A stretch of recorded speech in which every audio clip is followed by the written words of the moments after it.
If starting an online business feels overwhelming, you're not behind, you're not incapable, you're just overloaded. In 2026, the internet is louder than ever. We're told we need a niche, a funnel, email marketing, and 10 different AI tools before we even make our first dollar. It's enough to make anyone want to quit before they start. Think about your typical night. You sit down to work, but you spend 3 hours watching random videos and opening endless tabs.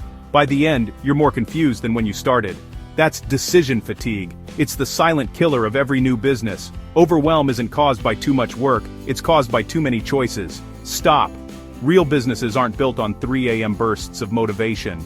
They're built on structure. If you want clarity, you don't need more information. You actually need less. You need a noise-canceling roadmap. At Daily Profits Now, we've filtered the noise down to 3 essential steps. Step 1. Simplify. Choose one proven system and ignore everything else. Not 5 side hustles, just one lane. Step 2. Follow the sequence. Most people try to build a roof before they pour the foundation.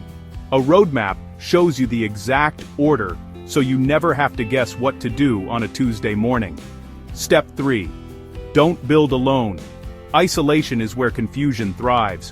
When you join a community of over 50,000 people like you, following the same roadmap, you get answers in minutes, not months. Here's the shift. Instead of asking, what should I learn next? You start asking, what is the next step on my map? Clarity changes everything. It means knowing exactly what to work on today, stopping the second guessing, and actually making progress. Online business doesn't have to be a mountain, it can just be a path. If you're ready to close the 20 tabs and see the roadmap we recommend to eliminate overwhelm, I've put a free breakdown at the link below. No pressure, no hype, just a clear starting point. Head over to dailyprofitsnow.com and let's get you moving forward.